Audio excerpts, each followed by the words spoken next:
శ్రీశైలదయాపాత్రం ధీభక్త్యాదిగుణార్ణవం యతీంద్రప్రవణం వందే రమ్యయా మాతరం మునిం లక్ష్మీనాథసమారంభాం నాథయామునమధ్యమాం అస్మదాచార్యపర్యంతాం వందే గురుపరంపరాం యో నిత్యమచ్యుతపదాంబుజయుగ్మరుక్మవ్యామోహతస్తదితరాణి తృణాయ మేనే అస్మద్గురోర్భగవతోస్య దయైకసింధోః రామానుజస్య చరణౌ చరణమధ్యే మాతాపితా యువతయస్తనయా విభూతిః సర్వం యదేవ నియమేన మదన్వయానాం ఆద్యస్య నః కులపతేః వకుళాభిరామం శ్రీమత్తదంఘ్రియుగళం ప్రణమామి మూర్ధ్నా భూతం సరస్య మహదాహ్వయభట్టనాథ శ్రీభక్తిసారకులశేఖరయోగివాహాన్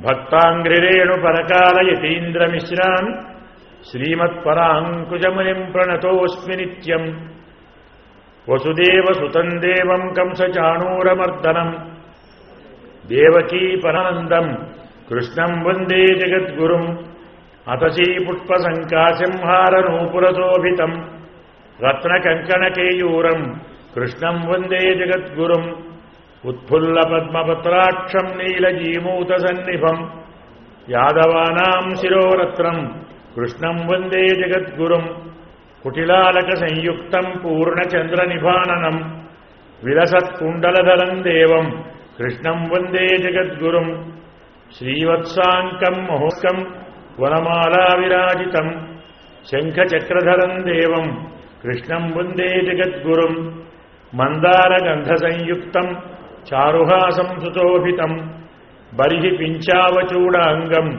కృష్ణం వందే జగద్గురుం రుక్మిణీకేళిసంయుక్తం పీతాంబరసుశోభితం అవాప్తతులసీగంధం కృష్ణం వందే జగద్గురుం గోపికానాం కుచద్వంద్వ కుంకుమాంకితవక్షసం శ్రీతం మహేశ్వాసం కృష్ణం వందే జగద్గురుం కృష్ణాష్టకమిదం పుణ్యం ప్రాతరుత్థాయ యః పఠేత్ కోటిజన్మకృతం పాపం స్మరణేన వినశ్యతి శ్రీకృష్ణపరబ్రహ్మణే నమః వ్యాసం వసిష్ఠనప్తారం శక్తేః పౌత్రమకల్మషం పరాశరాత్మజం వందే సుఖతాతంతపోనిధిం వ్యాసాయ విష్ణురూపాయ వ్యాసరూపాయ విష్ణవే నమో వై బ్రహ్మనిధయే వాసిష్ఠాయ నమో నమః యం ప్రవ్రజంతమనుపేతమపేతకృత్యం ద్వైపాయనో విరహ కాతర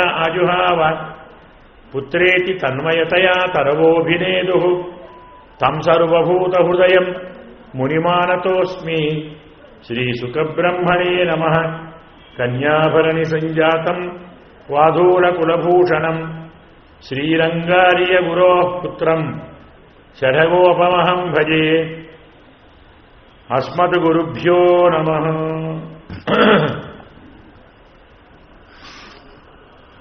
భగవత్ బంధులారా, అశ్వమేధ అమృత రసస్తు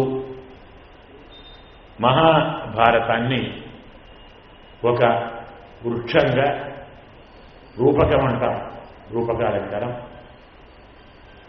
ఒక వృక్షానికి ఏమేమి ఉండాలో అవన్నీ మహాభారతానికి ఉన్నాయి. మహాభారతంలోని ఆయా భాగాలు ఆయా వృక్ష భాగాలుగా చిత్రించి నిరూపించి మనకు అందిస్తున్నారు. ఆ వరుసలో ఇది కూడా వ్యాసభగవాని వాక్యమే, మరెవరితో కాదు.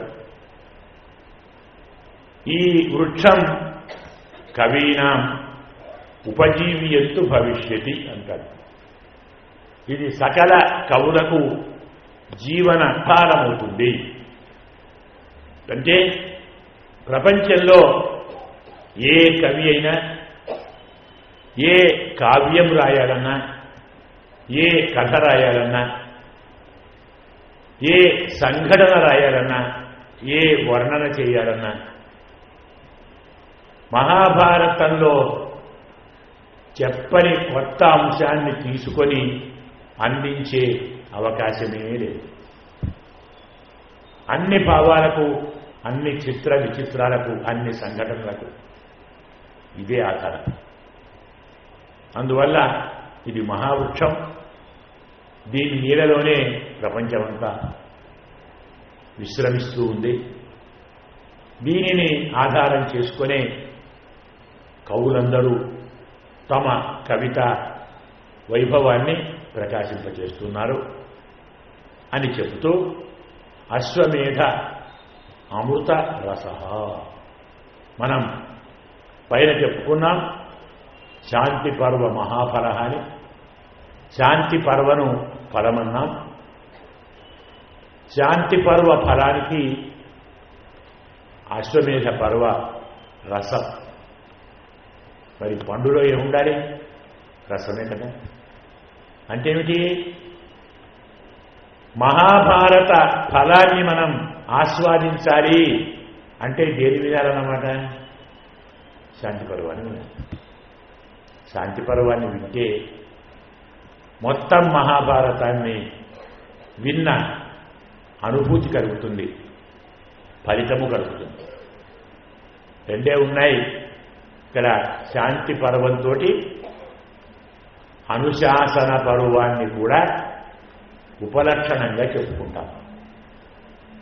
శాంతి అనుశాసన పర్వాలు ఈ రెండు లేనినాడు మహాభారతం లేదు. ఇంచుమించు మహాభారతాన్ని వేదమని చెప్పటానికి భీష్మ పితామహుడు ఈ రెండు పర్వాలలో అందించినటువంటి అద్భుతమైన అఖిల వేద సారం ప్రధాన కారణం. నేను చెప్పుకున్నాం రాజధర్మాలని, స్త్రీ ధర్మాలని, దాన ధర్మాలని, ఆపద్ధర్మాలని, మోక్ష ధర్మాలని, అలాగే ధర్మాలని, స్థావర ధర్మాలని, మొత్తం నవధర్మా అనుశాసనే ప్రగీయంతే అంటాడు. అనుశాసనంలో 9 ధర్మాలు చెప్తాడు. శాంతి పర్వంలో 16 ధర్మాలు చెప్తాడు. మనకు మాత్రం పైకి చెప్పేది స్త్రీ, రాజ, ఆపత్, దాన, మోక్ష అయిన పడతాయి. మళ్ళీ ఆపద్ధర్మంలో తిర్యక్-ధర్మం, స్థావర ధర్మం కనబడుతుంది. మళ్ళీ స్థావర ధర్మంలో లోకధర్మం, వ్యక్తి ధర్మం కనపడతాయి. లోక ధర్మంలో విడిగా ఆశ్రమ ధర్మం, వర్ణధర్మం. మళ్ళీ ఆశ్రమ ధర్మం లోపలికి పెడితే సామాన్యం, విశేష ధర్మం, పాలిత ధర్మం, పాలక ధర్మం కనబడతాయి. ఇలా అన్ని కలిపితే మనకు 25 ధర్మాలు వస్తాయి. అంటే శాంతి అనుశాసన పర్వాలలో చెప్పని ధర్మాలు ప్రపంచంలో మరెక్కడా ఎవరు చెప్పలేదు. ఏ ధర్మాలు ఎవరు చెప్పడానికి ప్రయత్నించినా, చెప్పాలనుకున్నా, చెప్పి ఉన్నా అవి ఇందులోవే. అదే అన్నాడు యద్ ఇహాస్తి తదన్యత్ర. వ్యాస భగవానుడు ప్రతిజ్ఞ చేశారు. అందుకే మహానుభావుడు శాంతి అశ్వమేధ అమృతరస. అశ్వమేధ ఫలం, అశ్వమేధ పర్వం అమృతసం. అలాగే ఆశ్రమస్థాన సంశ్రయ. తరువాతి పర్వం ఆశ్రమవాసం అంటారు. ఈ ఆశ్రమవాసం అనేటువంటిది సముశ్రయం అంటే ఆలవారం, పాదు అంటామే, దాన్ని ఆశ్రమస్థాన సంశ్రయ. మౌసర శృతి సంక్షేప. మౌసర పర్వం ఉండే ఇది శృతి సంక్షేప.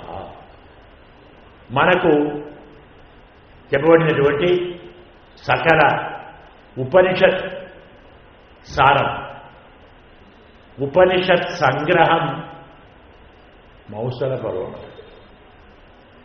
చాలామంది స్త్రీ పర్వాన్ని, మౌసల పర్వాన్ని, ఆశ్రమవాస పర్వాన్ని అంతగా పట్టించుకోరు. ఏదో చిన్న కథ చెప్పారు. మౌసల పర్వంలో ముసలం కదా, యాదవ వంశక్షయం చెప్తారు. కృష్ణ పరమాత్మ కౌరవ పాండవ యుద్ధం పూర్తయిన తరువాత సరే తానంతకు ముందే మనం మొదలు చెప్పుకున్నట్టుగా కొన్ని వందల అక్షౌహిణి సైన్యాన్ని తాను ధ్వంసం చేశాడు. ఎంతోమంది దుష్ట రాజులను సంహరించాడు. ఇంచుమించు భూమండలంలో దుష్టరాజులు లేకుండా అయ్యారు. తన అవతార కృత్యం పూర్తయిందేమో అనుకుంటే తనవారే కాలేదని చెప్పారు. తనవారెవరు? తన వంశం వారే. తన వంశం ఎంత ఉంది చెప్పాం కదా. కృష్ణ పరమాత్మ యొక్క కుటుంబమే చాలా చిన్న కుటుంబం కదా. 16,000 మంది భార్యలు, మళ్ళీ ఓ అష్టమహుతులు, మళ్ళీ ఇంకేదో 101 లెక్కన్నాయి. మరి భాగవతంలో సంగ్రహంగా చెప్తాడు ఒక్కొక్క భార్యకు 10 మంది కుమారులని. మరి వారికి కుమారులు, మళ్ళీ వారికి కుమారులు, మళ్ళీ వారికి భార్యలు, మళ్ళీ వారికి కుమారులు ఎందరై ఉంటారు? కృష్ణ పరమాత్మ సంతానం, వారి సంతానం, ఆ కుటుంబం ఎంతండి చెప్తారా అంటే మా వల్ల కాదు, మనం కాదు, వ్యాసుడే అన్నాడు. వ్యాస భగవానుడే ఆ సంఖ్య చెప్పలేను, కానీ కృష్ణ పరమాత్మ యొక్క వంశంలోని బాలులకు పాఠాలు చెప్పిన పంతుళ్ల లెక్క చెప్తారు. టీచర్స్ 3,82,84,764 మంది టీచర్స్. తక్కింది మీరు ఊహించుకోండి. ఏదో 1+10 వదిలేసిస్తాం. ఒక టీచర్కు 10 మంది పిల్లలు అనుకుంటే లెక్క చేసుకోండి ఎంత అవుతారు. మరి ఈ లెక్కలో యాదవ వంశం ఎంత పెరిగిందండి. మరి ప్రద్యుమ్నుడు, అనిరుద్ధుడు, గదుడు, సాంబుడు, వజ్రుడు ఎందరున్నారు. ఇందులో ఎవ్వరూ బలపరాక్రమాలలో కృష్ణ పరమాత్మ కంటే ఏమాత్రం తీసుకోనివారు. అంతేకాక సంపద ఉండి, భోగము ఉండి, రాజ్యము ఉండి, అధికారము ఉండి, అనుభవము ఉండి, మనకు మాట చెప్తారు. కాదంబరి బాణుడు కాదంబరిలో ఓ చక్కని ఘట్టం ఉంది. సుఖనాశ ఉపదేశము అంటాం.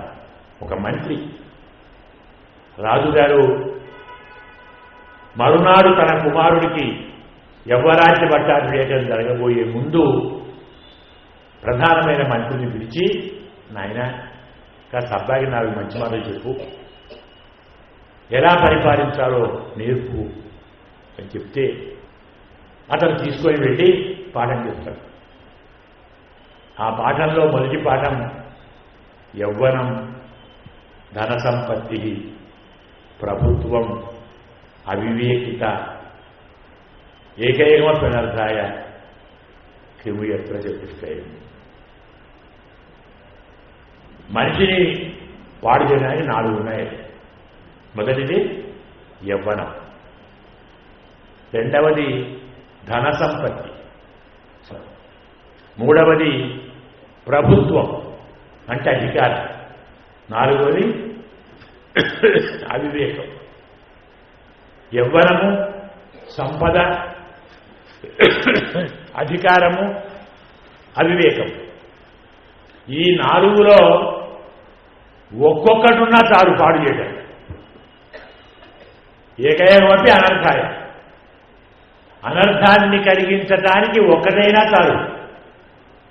కిమెత్తుతుంటే పొరపాటు 4 ఉంటే గదేంటి అన్నట్టుగా ఇక్కడ 4 ఉన్నాయి. ఆడవులకు యవ్వనము ఉంది, అద్భుతమైన భోగము ఉంది, స్వామి ఉన్నాడు, అధికారము ఉంది.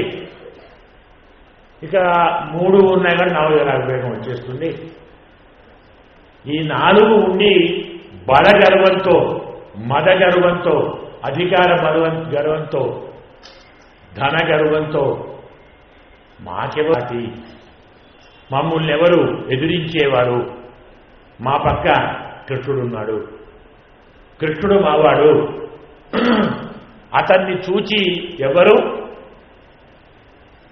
ఎలాంటి హాని చేయలేరు, మేము ఏమి చేసినా తిరుగులేదు అనే గర్వంతో ఉన్నారు యాదవ వంశం. వారిని ఏమీ చేయకుండా తాను వెళ్ళిపోయాడనుకోండి, మరి వారేం చేయాలి? వారు ఎలా పోవాలి? వారు పోకుంటే తాను వచ్చి చేసిన భూభార హరణం నిష్ప్రయోజనం, మళ్ళీ భారం పెరుగుతుంది. కాబట్టి వారిని కూడా, అంటే తన వంశాన్ని కూడా తానే క్షయం చేసే తాను వెళ్ళాలి. తనవారు కదా అని ప్రేమతో, అభిమానంతో, మమకారంతో, అపేక్షతో అని అనుకోనిపోతే మళ్ళీ తాను ఇంకోసారి రాదు అవుతారని. తాను తప్ప వారిని అంతం చేయగలవారు మరెవరి లేరు. అందుకే స్వామి వజ్రునికి, సాంబుడికి, సాంబుడే మహానుభావుడు ఉన్నాడు, ఆయనకు సంతానమే. కొందరు మహర్షులు సముద్ర తీరానికి వస్తే సాంబుడు అతడి సోదరులు కొందరు ఆడవారి వేషం వేసుకొని అందులో సాంబుణ్ణి గర్భవతిగా అలంకారం చేసి వెళ్ళి నమస్కారం చేసి ఋషులకు, మా అమ్మాయి గర్భవతి అండి, నెలలు నిండాయి, రేపో మాపో ప్రసవిస్తుంది, అబ్బాయి పుడతాడా అమ్మాయి పుడుతుందా చెప్పండి, మీరు ఋషులు కదా, జ్ఞానం కలవారు, మా అమ్మాయికి ఎవరు పుడతారో తెలియదు, తెలుసుకోవాలనే ఆకాంక్ష ఉంది.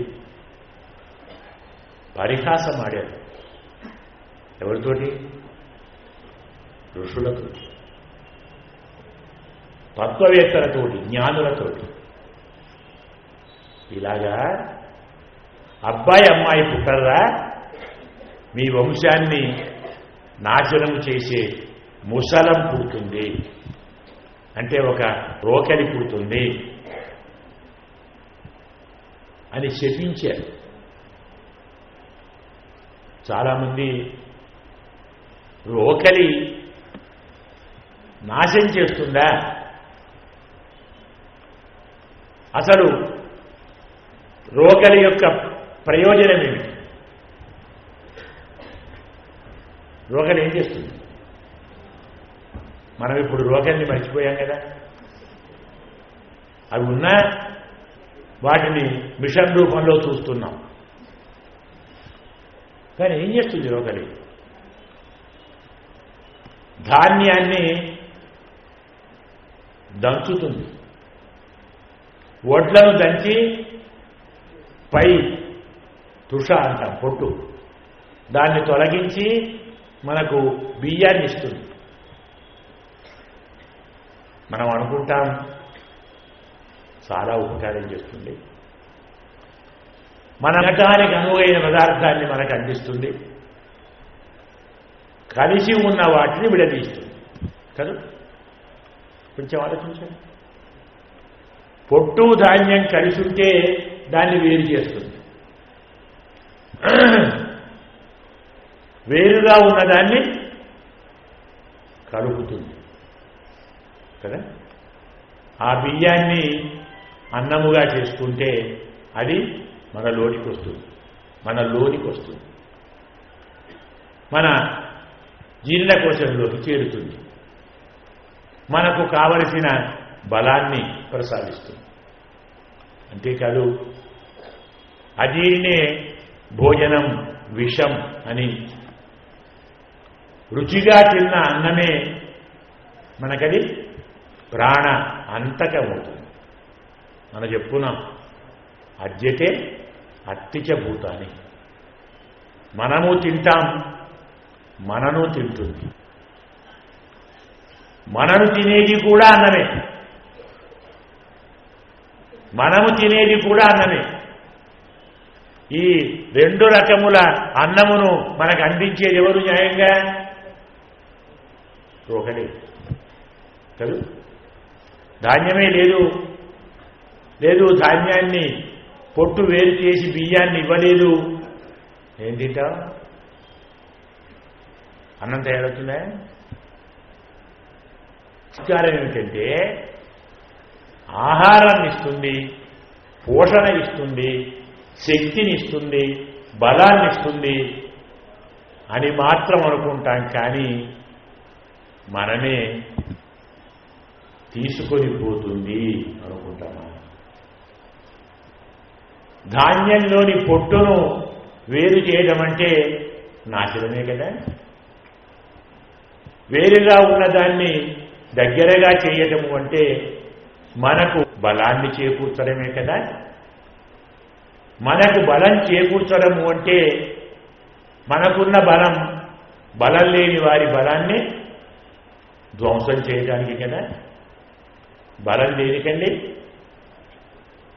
విద్య వివాదాయ, ధనం మదాయ, శక్తి పరేషాం పరపీడనాయ, కలస్య సాధో విపరిమేతత్ జ్ఞానాయ దానాయ చ రక్షణాయ. భర్తృహరి వాక్యం.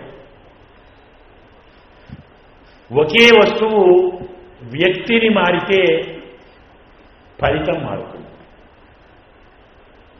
విద్య, ధనము, బలము మూడున్నాయి. ఈ విద్య అనేది దుర్మార్గునికి చేరితే, దుర్జనుడు విద్య నేర్చుకుంటే దాన్ని ఎలా వాడుకుంటాడు? వివాదాయ. మనకు కథ ఉంది, పెద్దలకు తెలిసే ఉండాలి, మన సంప్రదాయమైన కథ. యామునాచార్య వారు ఎవరు? యామునాచార్య వారు భగవద్ రామానుజుడు అంతటి వారికి ఆచార్య సంభావన ఉన్న మహానుభావుడు.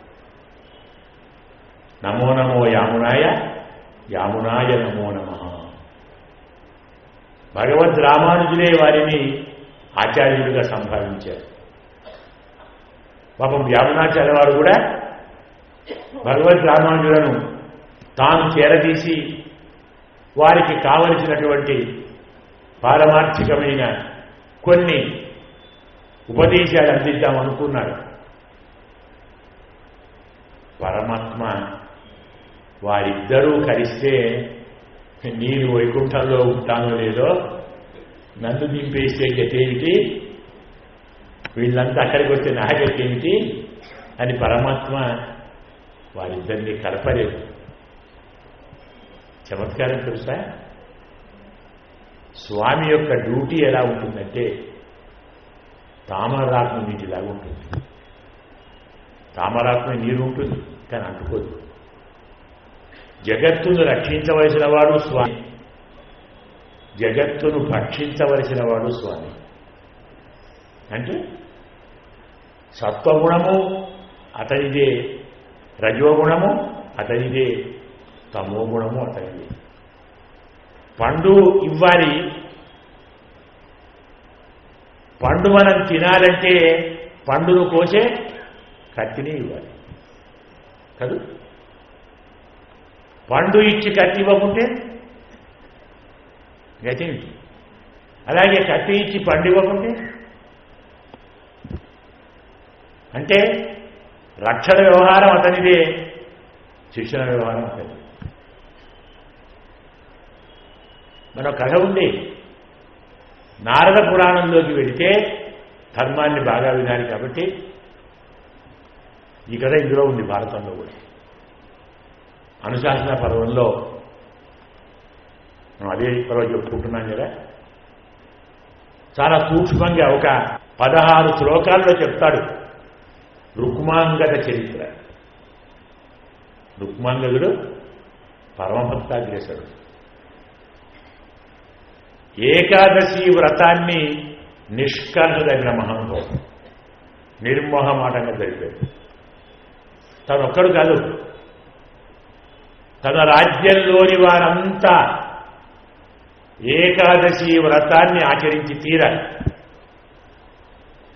అంతా అంటే దశమి నాడు సాయంకాలం భోజనం చేయకూడదు, రాత్రి నిద్రపోకూడదు. ఏకాదశి మొత్తం భోజనం చేయకూడదు, పగలు రాత్రి నిద్రపోకూడదు. ద్వాదశి పొద్దున్నే పాలన చేయాలి, పగలు నిద్రపోకూడదు. రాత్రి భోజనం చేయకూడదు, రాత్రి నిద్రపోకూడదు. 5 పూటలు నిద్ర లేకుండా ఉండాలి, 4 పూటలు భోజనం లేకుండా. ఇది ఏకాదశి వ్రతం. ఇందులో దశమి నాడు ఏకాదశి నాడు పశువులకు కూడా గడ్డి వేయొద్దు, శిశువులకు కూడా పారిపోయొద్దు, పారిపోద్దు తల్లులు.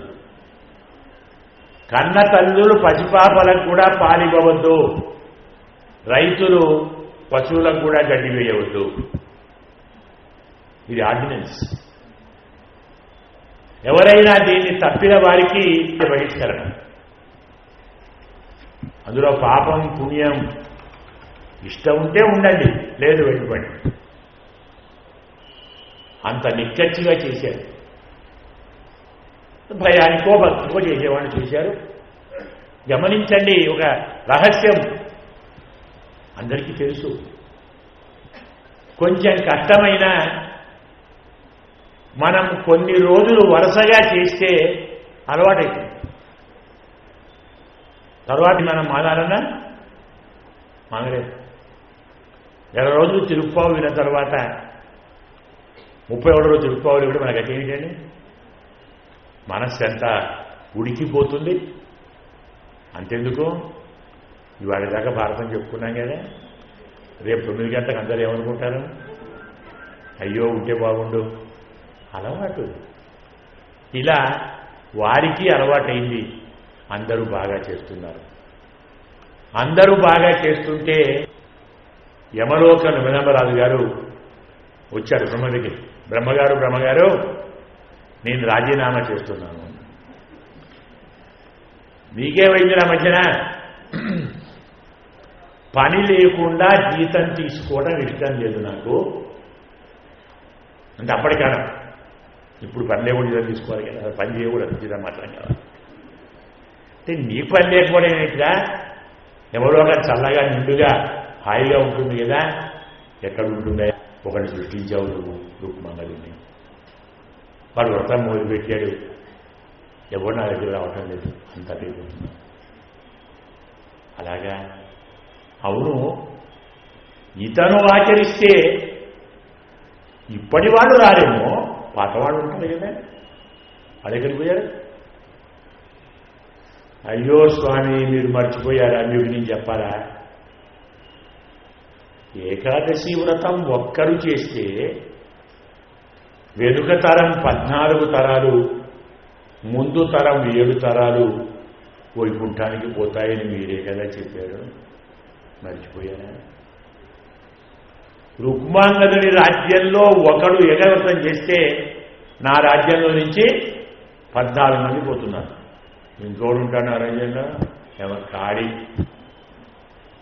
మరో మాట స్వామి, ఇంకొన్నాళ్ళు ఇలాగే ఉంటే ఆ గంధం మాకు వచ్చి చిత్రబుద్ధిని కూడా ఇవ్వడానికి యమలోకం ఖాళీ. యమలోకం ఉండలేమో. ఏం చేయమంటావురా? అయ్యా ఏమీ లేదు, ఒక్క ఏకాదశి నాడు రుక్మాంగదుడు ఒక్క ముద్ద అన్నం తింటే చాలు, నా లోకం కళకళలాడుతుంది. అలాగా నా వల్ల కాదురా. ఆ పార్టీ మా నాన్నగారి పార్టీ చాలా పవర్ఫుల్ పార్టీ, అది మీరేం చేయలేము. అయితే రాజీనామా తీసుకో. నాకు ఆ హక్కు లేదురా, రాజీనామా నాకు లేదు, అది ఆయన పని. సరేనే ప్రయత్నం చేద్దాం, ఇది ఎందుకు వచ్చిందో అని ఓ చక్కని అమ్మాయిని సృష్టించాడు బ్రహ్మ. ఎంత అందగత్తే అమ్మాయి అంటే ఆమె అలా ముందర నిలబడితే ఆమెను చూసి బ్రహ్మ కూడా కళ్ళు మూసుకున్నాడు. కాసేపు కళ్ళు మూసుకొని మళ్ళీ తెచ్చారు. నాన్నగారు, నా పేరు జగన్మోహిని, నాకు తెలుసు నాన్నగారు. అదేమిటమ్మా, మీరే కళ్ళు మూసుకున్నారుగా చూడగానే, నా పేరు మోహిని అయి ఉంటుందండి, అర్థం చేసుకున్నాను. ఏం చేయాలో చెప్పండి. నీవేమీ చేయవద్దు, ఇక్కడ దగ్గరలో ఉంది మందాపర్వతం, అక్కడికి వెళ్ళు. రుక్మాంగదుడు వస్తాడు వేటకు, నువ్వేమనకు. నిన్ను చూస్తే చాలు వాడు మోహంలో పడిపోతాడు, పెళ్లి చేసుకోమని అడుగుతాడు. తలకాయ మాత్రం ఊపకు, చేసుకుంటాను. కానీ నేను ఎప్పుడు ఏమి చెప్పినా కాదు అనను అంటే చేసుకుంటాను. అలాగే వెళ్ళింది బాబు. ఆమెను చూడగానే ఆయన మూర్చపోయాడు రుక్మాంగదుడు. దివ్య సౌందర్యం. రాజా, అంత బేరం ఎందుకు అవుతున్నావయ్యా? నీలాంటి ధర్మాత్ముణ్ణి ఏ అమ్మాయి వరించదు. నీవు కోరటం నా అదృష్టం, నీకు భారీగా ఉండగలగటం నా కొన్ని వందల వేల లక్షల కోట్ల జన్మల పుణ్య ఫలితం. ఎందుకు? అతను పరమభక్తుడు కదా. ఇంత భక్తుడవయ్యా, నీకు భారీగా ఉండటం నా అదృష్టం కదా. అదృష్టం నీది కాదు, కానీ నువ్వే కోరావు కాబట్టి నేనెప్పుడు ఏది కోరినా కాదాలంటే చేస్తున్నా. ఆ బయట ఏం కోరుతారో నాకు అడుగు పట్టలే కదా. అలాగే అన్నాడు. అతనికున్న మైకంలో ఏమీ ఆలోచించలేదు, వివాహం చేసుకున్నాడు, నగరానికి వచ్చాడు. అతని కుమారుడు ధర్మాంగదుడు. నాన్నగారు ఇంకో అమ్మాయిని వివాహం చేసుకొని నగరానికి వస్తున్న వార్త విని రాజ్యంలోని ప్రజలు, అబ్బాయి రాజుగారి పెద్ద భార్య పూర్ణము కాదని చెప్పి పరమానంద సంతోషుడు వచ్చారు. ఇదే బుద్ధి. ఇంతకాలానికి మా రాజుగారికి భోగం మీద ఆశ పుట్టింది. అంత అదృష్టం అండి. వాడు ఎన్నడూ చూడలేదు పాపం భోగం అంటే ఏమిటో. నారాయణ, రామ, కృష్ణ, గోవింద, ఏకాదశి, ద్వాదశి, సహస్రనామం ఇవే ఆయన పని. ఆయనకి అమ్మాయి లేదు, ఎప్పుడో వచ్చిన పెళ్ళి అయిందో పిల్లలు ఒకటిద్దరు పుట్టారేమో. ఆశే లేదు. సాంసారిక విషయ భోగములను పట్టించుకొని మహారాజు స్వయంగా కోరి ఒక అమ్మాయిని పెళ్లి చేసుకోవాలి. ఎంత అదృష్టం అండి. మా నగరం ఎంత అదృష్టం చేసుకోండి. మా కొత్త రాణి వచ్చింది, వెళ్ళి చూచి యోగ్యమైన అమ్మాయి దొరికింది మహారాజు గారికి. నిజంగా ఆయన అదృష్టవంతురాలు, ఇదే కాదు ఆమె అదృష్టవంతురాలు. అందరూ ఆనందించారు, స్వాగతం చెప్పారు, అన్ని ఏర్పాట్లు చేశారు. రాజ్యం మొత్తం నేను చూసుకుంటాను మహారాజా, నాన్నగారు మీరు హాయిగా విహరించండి. ఎందుకు ఈ పని చేశాడు స్వామి? వైకుంఠలోకంతో పాటు యమలోకము బాగుండాలి. అది ఆయన సృష్టి. మనకు ఇంకొక రహస్యం చెప్తాం మన సంప్రదాయంలో, ఎలాగూ భాగం అదే కాబట్టి. రామాయణం పురుషకారం అన్నాం కదా. స్వామి వైభవం అన్నాం కదా. ఒకటి ఉపాయ వైభవం, ఇంకోటి పురుషకార వైభవం. మహాభారతానికి ఏం పేరు? ఉపాయ వైభవం. రామాయణానికి పురుషకార వైభవం. రామాయణంలో కూడా ఇలాంటి చర్చే వస్తుంది ఒకటి. అంటే రామాయణ కథ ఆధారంగా మనకు మహానుభావుడు ఉన్నాడు, పరాశర భట్ట, శ్రీవత్సాంక సుత, కూరేశుని యొక్క కుమారుడు. చక్కని వైయాకరణి, ఆయన మంచి వైయాకరణి కూరేశుడు కూడా. పరమహంసాగ్రేసుడు శ్రీపరాశర భట్టార్య శ్రీరంగేశ పురోహిత. ఆయన ఉదనం అది. ఆయన శ్రీరంగానికే పురోహితుడు, రంగనాథునికి పురోహితుడు పరాశర భట్టర్. అంటే శ్రీరంగంలో జరగవలసిన అన్ని కార్యక్రమాలు అతని పౌరోహిత్యం నడుస్తాయి. అతనే ముందరుండాలి. అతని ఆజమాయిషి ఆధ్వర్యం లేకుండా ఏ పని జరగదు. అంతటి మహానుభావుడు. ఆయనే మనకు స్తోత్రం అందించాడు. శ్రీగుణ రత్నకోశం వినుంటారు, అలాంటివి వినండి.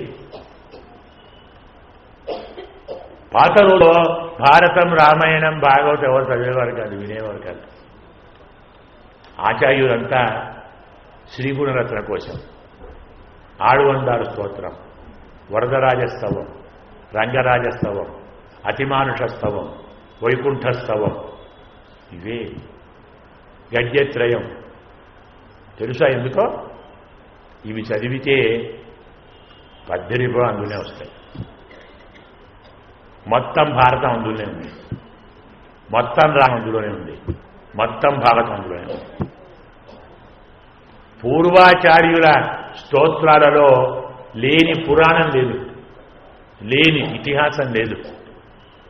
మనం ఈనాడు అవి మర్చిపోయాం, ఇవి అసలే మర్చిపోయాం.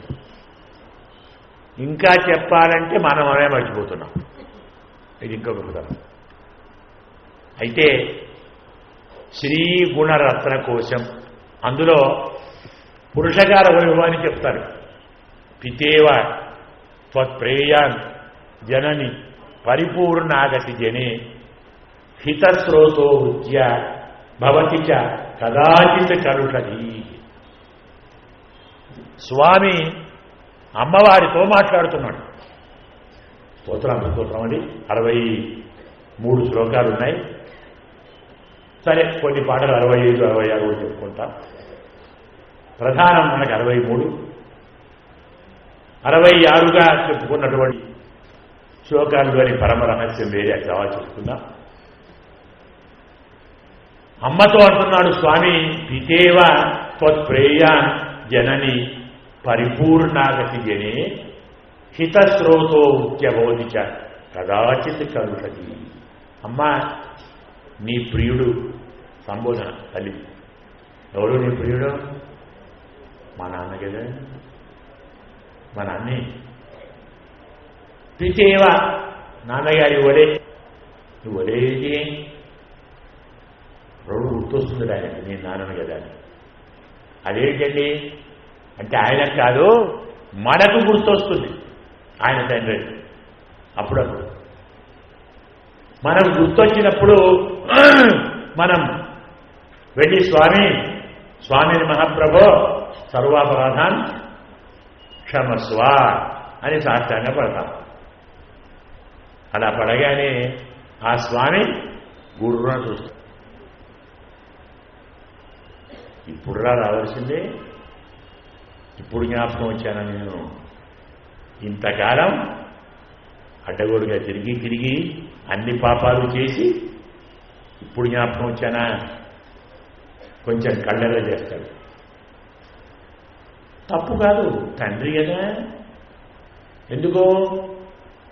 హితస్రోతో వృత్య, పిల్లలకు హితాన్ని కలిగించాలనే భావనతో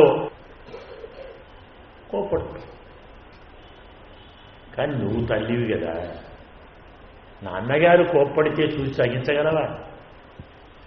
కిమేతత్, అదేమిటి స్వామి అంత కోపంగా ఉన్నారు? నరసింహస్వామిగా వస్తున్నారేమిటి? హిరణ్యకశ్యపుడు పోయాడు కదా, మళ్ళీ పుట్టాడా? లేదే. హిరణ్యకశ్యపుడు మళ్ళీ పుట్టాడు కదా, పుట్టలేదు కదా. ఎందుకండి కోపం? కోపం ఎందుకా? నీకు అబ్బాట వాడు వచ్చాడు, చూసావా? వాడు వచ్చాడు, పిల్లవాడు, మన పిల్లవాడు, మన పిల్లవాడేనా? మన పిల్లవాడు వచ్చే కోపం వస్తారా? ప్రేమనా కోపమా? ప్రేమ. ప్రేమ వాడి మీదేమిటి? ఎంత దుర్మార్గుడు, ఎంత తప్పు చేశాడు వాడు. ఇప్పుడు జ్ఞాపకం వచ్చామా? ఇన్నాళ్ళు తిరిగి తిరిగి తిరిగి వచ్చి క్షమస్వ క్షమిద్దామా? తప్పులన్నీ ఏం కావాలి? పాపాలన్నీ ఏం కావాలి? అలాగా ఏం చేయమంటారండి? చేసిన తప్పులకు మొత్తం ప్రాయశ్చిత్తం చేసుకొని రమ్మను, అప్పుడు మాట్లాడు. ప్రాయశ్చిత్తం చేస్తున్నాక మీ దగ్గరికి ఎందుకు రావాలండి? మీరే పోతారు. మీతో పని ఏంటి? అయినా ప్రపంచంలో ఎవడైనా తాము చేసిన తప్పులకు తాను ప్రాయశ్చిత్తం చేయగలడా? ఎందుకంటే ఒక ప్రాయశ్చిత్తానికి మళ్ళీ 1000 తప్పులు. మనం చెప్పాను కదా, ఆచమనం చేయరాదు, ప్రాణాయామం చేయరాదు, సరిగ్గా కూర్చోరాదు, నిలబడరాదు, నతిష్టన్ స్నాయుత, నైకవసన స్నాయుత, నా గోముఖ స్నాయుత, నా జపన్ స్నాయుత, నా వదన్ స్నాయుత. ఇంకసలు మాట్లాడుతూ స్నానం చేయకూడదు శాస్త్రం. మౌనంగా స్నానం చేయాలి. మన వాళ్ళకు బయట పాడమంటే పాడరు, కానీ అక్కడికి పోగానే పాడన మొదలు పెడతారు. ఏమో పాడని అంటాం కదా, తెలుసు కదా. ఎందుకైనా అంటే మౌనంగా స్నానం చేయాలి, పాడకూడదు అని చెప్తారు. కర్మనండి, మన పిల్లడు బాగుపడాలి. ఇన్ని తప్పులు చేసి నా దగ్గరికి వస్తాడా వాడు? నేను క్షమించాలా? అలాగా స్వామి, వాడు తప్పులు చేశాడు కాబట్టి మీ దగ్గరికి రావద్దా? మంచిదండి. నాకు చిన్న డౌట్ స్వామి, నిర్దోషకైహ జగతి, ఈ ప్రపంచంలో తప్పులు చేయని వాడెవడైనా ఉన్నాడా? స్వామి మిమ్మల్ని ఎవరైనా ఉన్నారా? చెప్పండి, ఎవరైనా ఉన్నారా? ఏమిటి నన్నుసారి ఏమండి ఏమండి నన్ను పిలిచి అడుగుతున్నావు, ఎవరైనా ఉన్నారా అని? అంటే నీ ఉద్దేశ్యం నేను కూడానా? అంటే మీరు కూడా అంటే కానీ కోపాలంటే చెప్తాను. ఏంటి నా తప్పే? మీ తప్పే అంటే అది తప్పో కాదో మీరు చెప్పాలి. అంటే ఉందంటావు, ఉందా అంటే చెప్పమని చెప్తాను. సరే, ఇదిగో బాగుంది చెప్పు. సరదా, భార్యతో సరదా ఆడొచ్చు కదా, చెప్పు. అబ్బే ఇప్పుడు కాదండి, రామావతారం. రామావతారమా? నా ఫేవరెట్ అవతారం చెప్పు. నీ ఏకపత్ని వ్రతాను ధర్మం కదా, ఎక్కడ ధర్మం తప్పలేదు. ఏకపత్ని వ్రతం అవును, నాకు తెలియదా? తెలియదు అంటే కాదా? అబ్బే నీకు కాదు ఎందుకంటానండి. ఇంతకేమంటావు? ఏం లేదండి, రామావతారంలో మీరు నేను లక్ష్మణస్వామి ముగ్గురం పంచబట్టులో ఉన్నాము. ఓ అమ్మాయి వచ్చింది తెలుసా, జ్ఞాపకం ఉందే? జ్ఞాపకం ఉంది. ఎన్నేళ్ళ అమ్మాయి తెలుసా? ఎన్నేళ్ళ అమ్మాయి అండి? 55,000 సంవత్సరాల పడుతు. ఎందుకంటే రావణాసురుడు వయసు 60,000 మనం అనుకున్నాం కదా. సత్యవర్ష సహస్రానికి చెప్పాడు వాడే. 60,000 ఏళ్ళు వాడికైతే చెల్లె కూడా 5,000 తీసేస్తాం. 55,000 సంవత్సరాల పడుచు పిల్ల 35 ఏళ్ల అబ్బాయిని ప్రేమించింది రాముని. వచ్చింది కదండి? అవును వచ్చింది. ఏమన్నారండి? ఏమన్నా నువ్వు పక్కన లేవా? ఉన్నాను అనుకోండి, చెప్పు ఒకసారి చెప్పండి ఏమన్నారో. నాకు పెళ్ళి, భార్య పక్కనే ఉంది, నిన్నెలా వరిస్తాను అన్నాను కదా. అవునండి అన్న. తప్పేంటి? అబ్బాయి తప్పేం లేదండి, నాకు పెళ్ళయింది వరకు బాగానే ఉంది, భార్య పక్కనే ఉండి ఎలా వరిస్తాము అంటే పక్కన లేకుంటే ఏదో ఆలోచన ఉన్నట్టేనా స్వామి? అబ్బే రామరామనే పోని ఆ మాట పోనిద్దాం. ఇంకేమన్నానండి? ఇంకేమన్నా లక్ష్మణస్వామి ఉన్నాడు, మా తమ్ముడు అపూర్వ భార్య యాగి, వారికి భార్య లేదు, భార్య కావాలి అన్నారు కదా అన్నా. వాడు చెప్పాడా భార్య కావాలని? చెప్తారా? చెప్పకుంటే అన్నారంటే ఏంటండి? ఏదో పరిహాసం ఆడారా? పరస్త్రీతో పరిహాసం ఆడటం తప్పు కాదంటే మీరు కాదంటే కాదు, ధర్మం మీదే కదా. మీ ఎవరు చెప్తారు? మీరు ఈనాడు చెప్తే రేపటి ధైర్యం రాసుకున్నాం, పరస్త్రీతో పరిహాసం ఆడటం తప్పు కాదు రాయమంటారా? అబ్బో ప్రమాదం వద్దు అంటే తప్పన్నట్టే కదా. సరే ఈ కర్మ ఏం చేస్తాం? మగవారు ఎక్కడ దొరకకున్నా కానీ భార్య దగ్గర దొరుకుతారు కదా, అన్ని గుట్లు ఆవిడ తెలుసుకోవాలి, ఏం చేస్తారు పాపం. సరే పోనీ నా తప్పు చెప్పావు, మరి నువ్వు ఉన్నావు కదా, నువ్వు తప్పు చేశావా? అయ్యో స్వామి నా సంగతి ఏం చెప్తారు? పుంసాం మోహన రూపాయ అని అరణ్యంలో అంతమంది ఋషులు మీరు వెళితే బ్రహ్మను తిట్టారు, జ్ఞాపకం ఉందా? బ్రహ్మకేమైనా బుద్ధి ఉందా? ఇంత అందగాన్ని మా ముందర పెట్టి మమ్ములందరినీ మగవారిగా సృష్టిస్తాడా బ్రహ్మ? మేమే ఆడవారం అయ్యుంటే ఈ స్వామిని తృప్తిగా అనుభవించేవాళ్ళం కదా. బుద్ధి ఉందా బ్రహ్మకు? మిమ్ములను చూసి ఋషులే మోకించారు.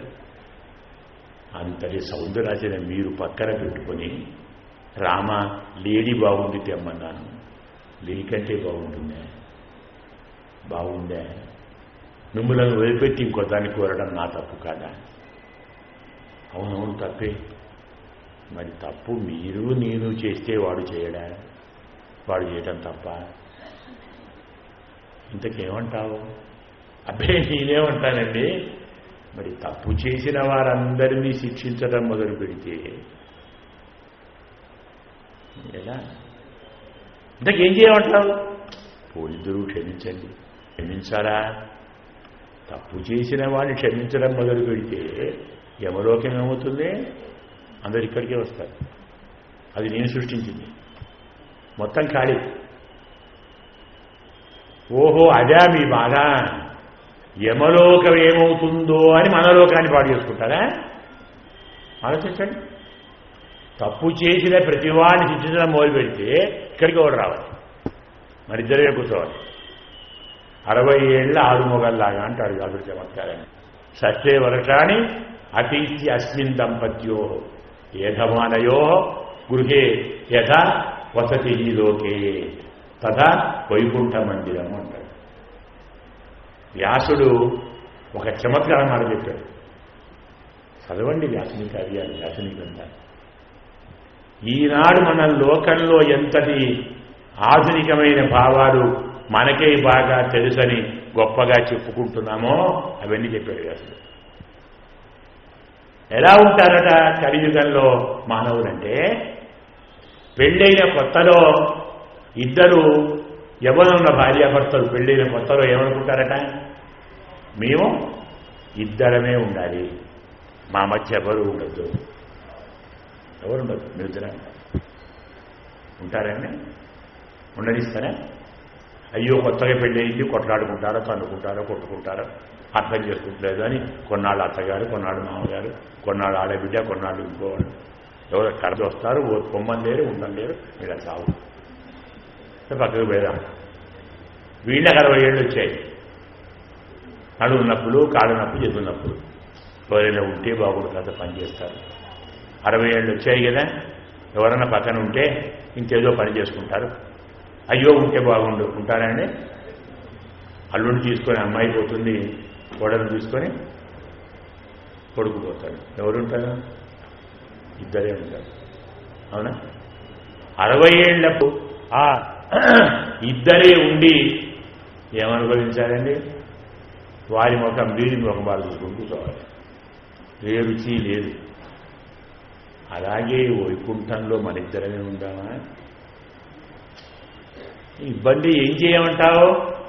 ఏం లేదు స్వామి, తప్పు చేసిన వాళ్ళు చేస్తారు కదా, తప్పు చేసిన వాడు చేసిన తప్పు తెలుసుకొని స్వామి క్షమించండి అని అడిగితే క్షమించండి, వాళ్ళు మన దగ్గరికి వస్తారు, మనం బాగుంటాం.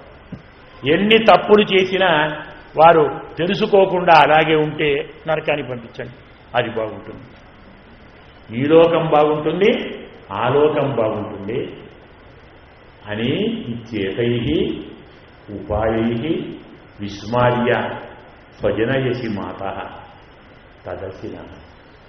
ఇలా ఉపాయంతో తల్లి స్వామిని మరిపించి, మా తప్పులు మరిపించి మమ్ముల స్వామి దగ్గర చేరుస్తావమ్మా, అందుకే నీవు అమ్మవు. ఎందుకు చెప్పానంటే పరమాత్మే యమలోకం కూడా జాగ్రత్తగా ఉండాలి అని చూస్తాడు, ఆయన ధర్మం అది సృష్టించాడు. కాబట్టి యామునాచార్య వారిని రాముదాచార్య వారిని కనపలేదు. వాళ్ళిద్దరూ కలిశారు అనుకోండి, డైరెక్ట్ వైకుంఠానికి మెట్టు కట్టేస్తారు, ఇక వేరే లోకాలతో పని లేదు. సరే పోనీయండి. ఎందుకంటే ఆ యామునాచార్య వారు చాలా బాల్యంలో ఉన్నప్పుడు 5-6 సంవత్సరాలు, 5 ఏళ్ల పిల్లవాడు చదువుకుంటున్నాడు గురువు గారి దగ్గర.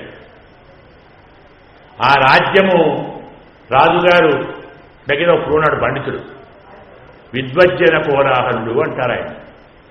మంచి పండితుడు. మంచి అంటే శాస్త్రంలో అతన్ని ఓడించగలవారెవరూ లేదు, గొప్ప పండితుడు.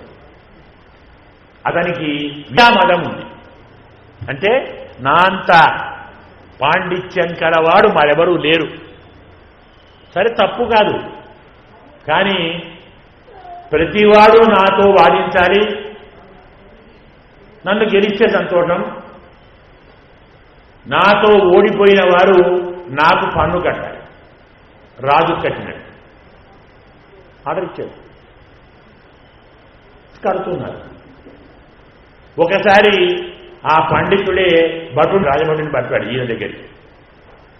అంటే ఈయన గురువుగారు 5 వాడు యమునాచార్య ఉన్నారా గురువు గారు అభిప్రాయం వీడున్నాడు పక్కన యమునాచార్యలో. ఆ దారిలో వీధిలో ఆడుకుంటాడు వీధిలో. ఏం కావాలయ్యా, మీ గురువుగారు ఉన్నారా? ఉన్నారు, లోపల ఉన్నారు, పిలువు. గురువుగారిని పిలువేమిటి, అది లేదా? కావాలంటే నువ్వు ఆయన రావడం ఏంటి? ఆయన నీకేం కావాలి? పన్ను కావాలన్నాయా? పన్ను కట్టాలి మీ గురువుగారు.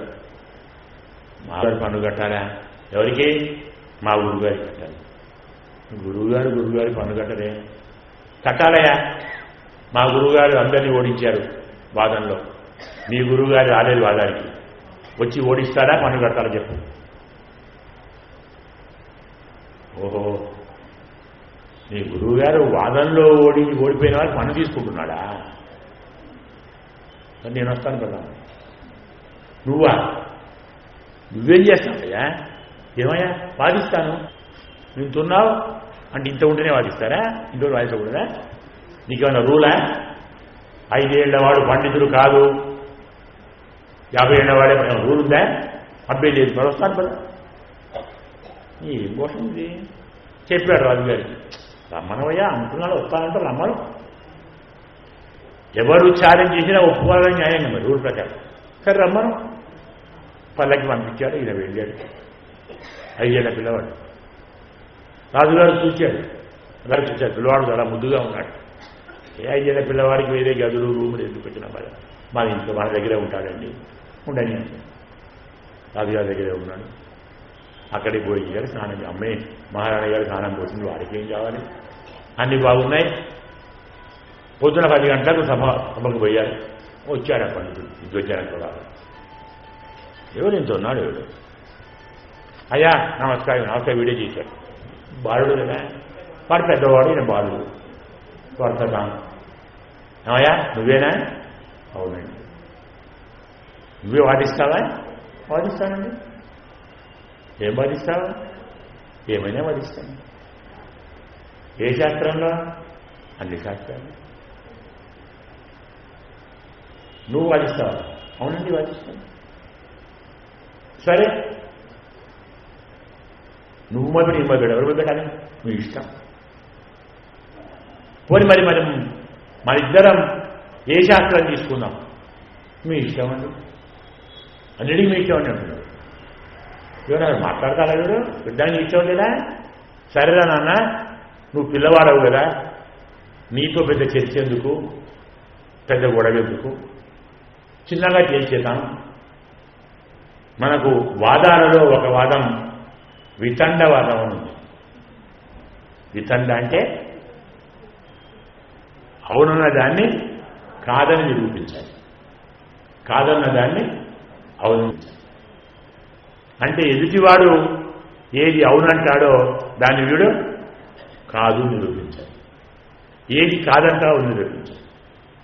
వితండం అంట. వితండం బాధిద్దామా? అయ్యా మీ ఇష్టం. సరే నువ్వు పిల్లవాడవు కదా, ఛాన్స్ నీకే ఇస్తాను, నువ్వే మొదలుపెట్టు. ఆజ్ఞండి. అయ్యా అందరు విన్నారా? విన్నామండి. ఈ పండితులు పెద్దలు వితండవాదం చేస్తామన్నారు, నన్ను ప్రారంభించమన్నారు. నేను అవునన్న దాన్ని తను కాదంటాడు, నేను కాదన్న మీరు అవునంటారు. అందరికి ఇష్టమేనా? ఇష్టమే. అందరూ ఆమోదించారా? ఆమోదించారు. మొదలు పెడుతున్నానండి. ఈ రాజుగారు ధర్మాత్ముడు, ఈ రాజుగారి భార్య పతివ్రత, ఈ రాజుగారి తల్లి గొడ్రాలు కాదు. వాడు ఏం చేయాలి?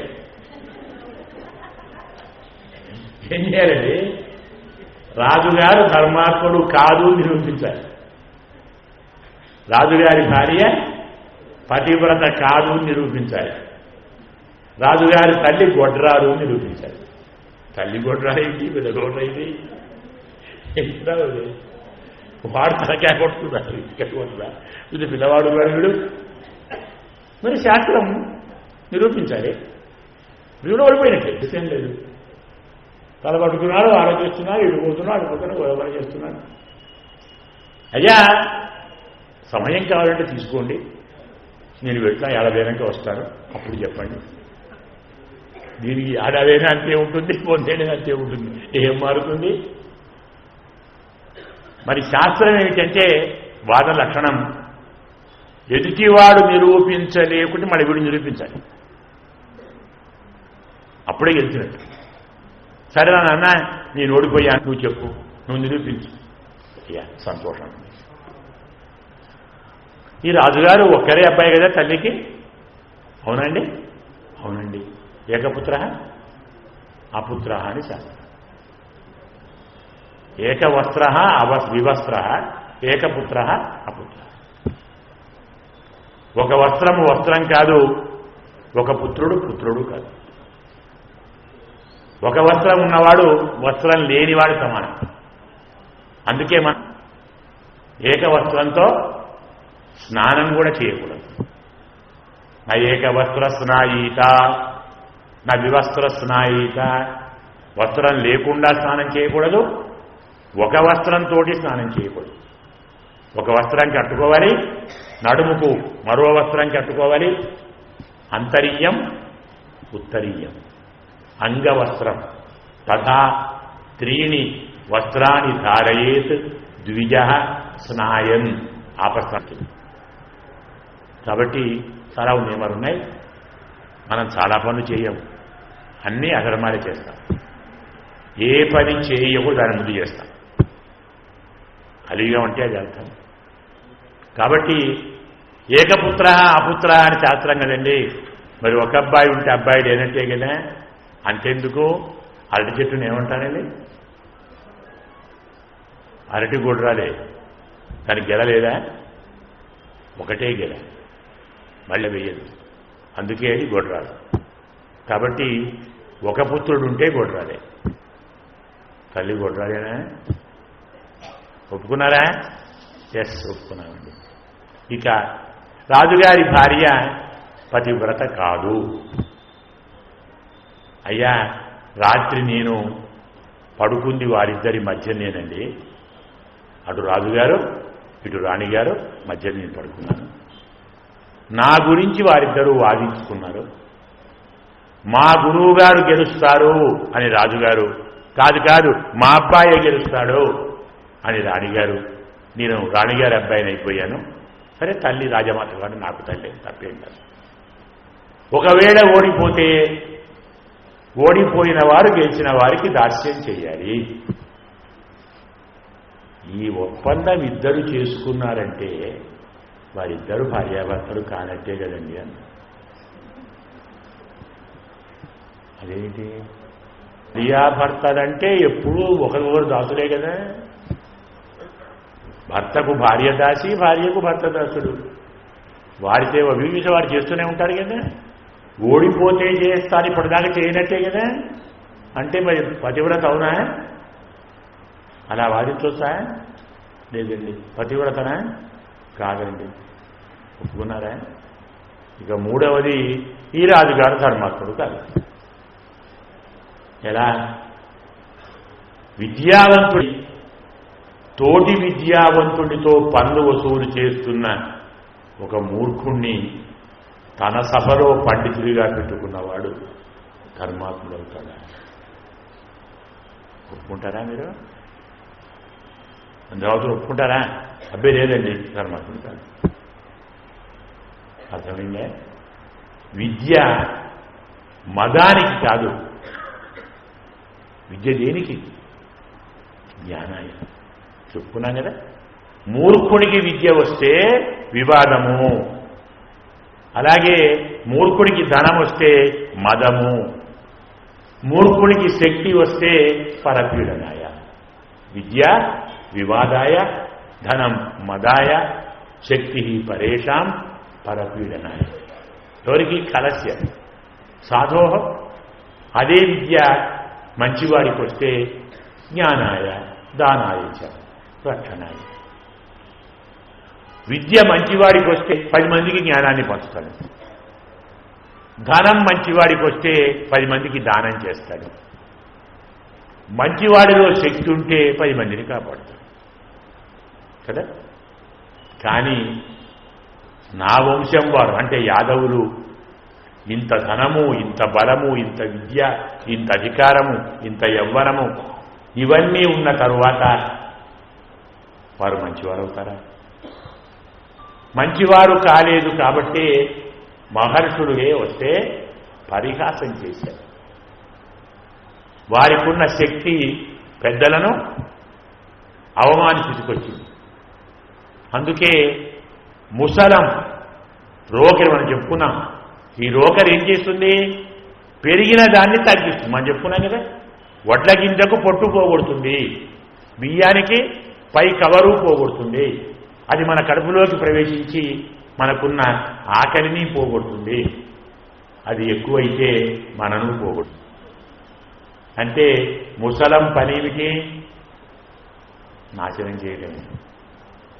మనందరం దాన్ని రక్షణ అంటాం, భోజనం పెడుతుందంటాం, అన్నం పెడుతుందంటాం, బ్రతికిస్తుందంటాం.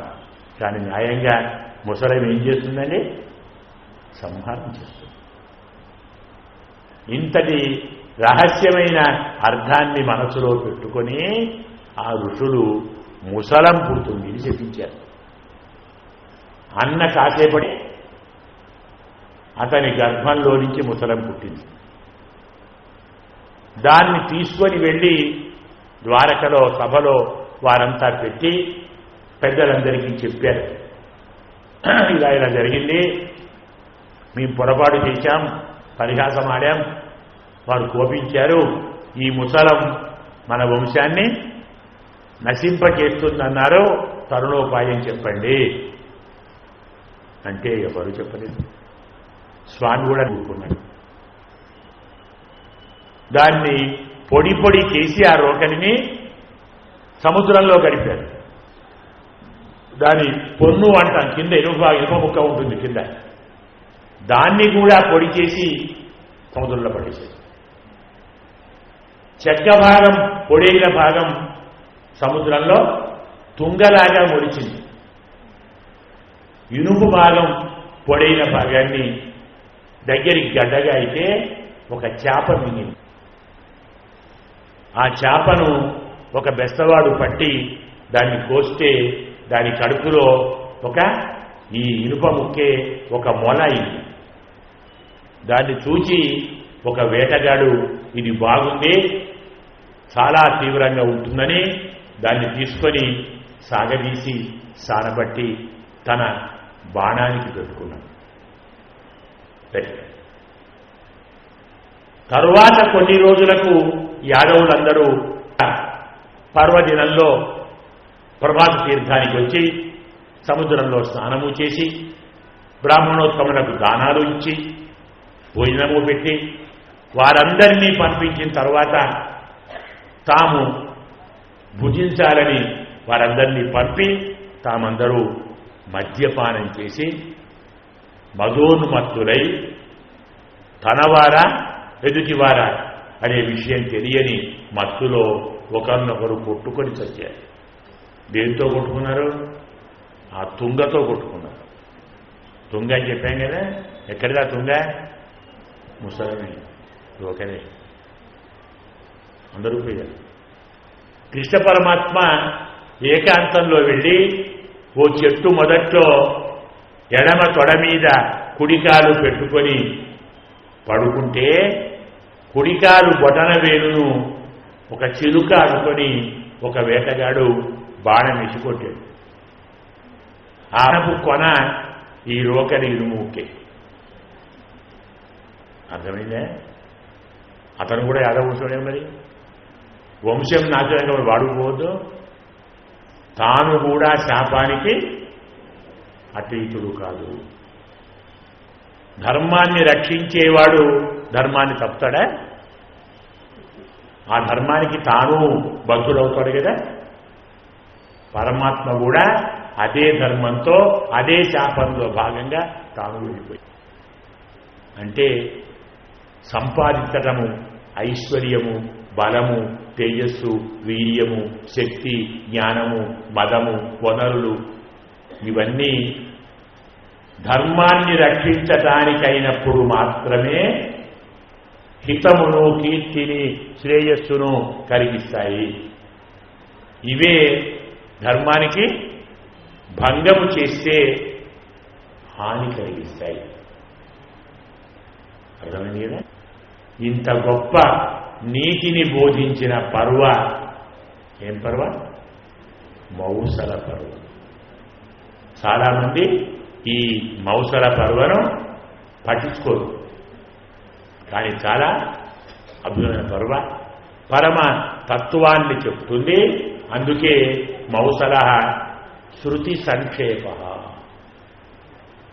సకల వేదాంత సారం మౌసల పర్వం. అజాయమాన బహుధా విజాయతే. అలాగే యథా యథా జాయన్ అంటే పశ్యన్ నపశ్యతి, శృణువన్ నశృణోతి అంటామే. విని కూడా వినడు, చూచి కూడా చూడడు, నడిచి కూడా నడవడు, చేరి కూడా చేరడు అని చెప్పినట్టుగా ప్రతి వ్యక్తి, ప్రతి ప్రాణి తాను సురక్షితంగా, సుఖంగా, సంతోషంగా పెరగటానికి ఏది కారణమో సంహారానికి కూడా అదే కారణం. బ్రతికించేదే చంపుతుంది. చెప్పాం కదా, అన్నం తింటే బతుకుతాం, అది కాస్త ఎక్కువైతే చస్తాం.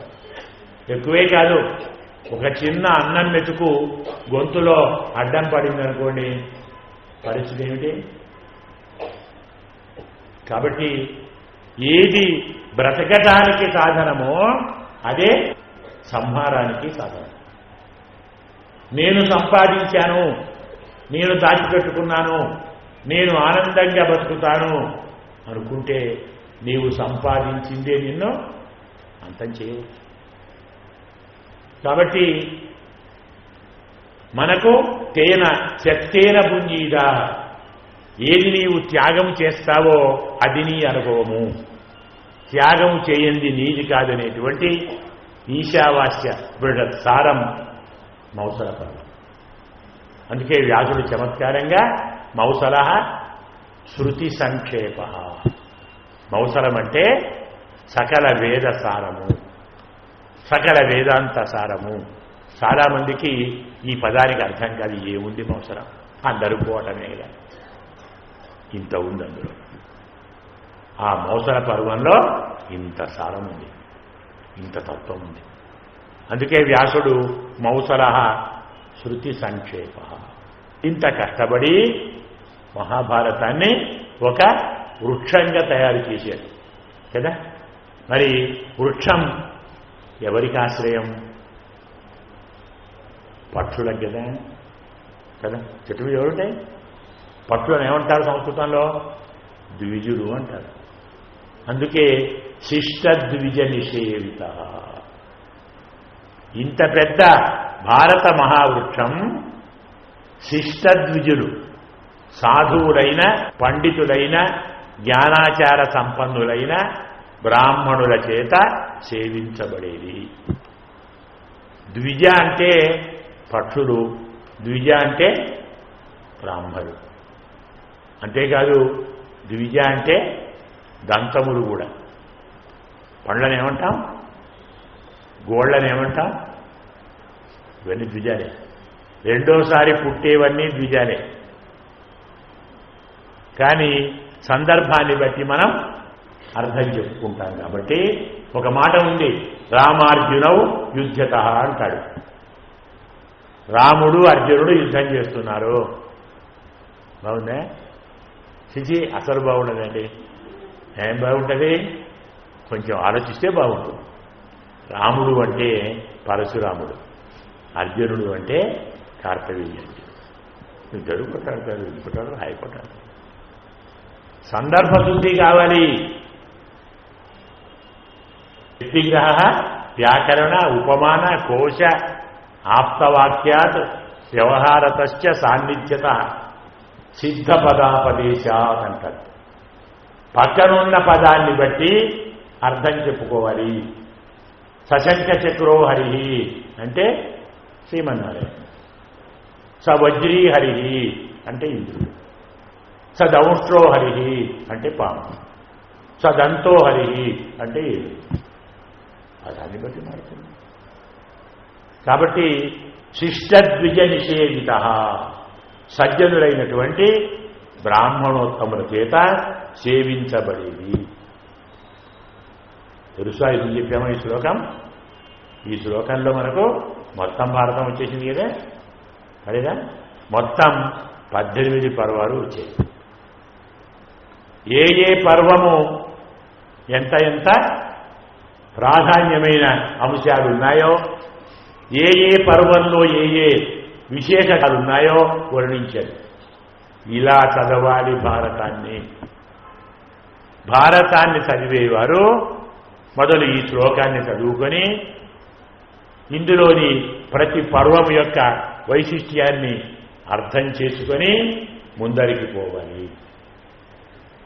ఈ మొత్తం కలిస్తే ఏమవుతుంది అంటే ఆఖ్యానం తత్ ఇదం అనుత్తమం మహార్థం.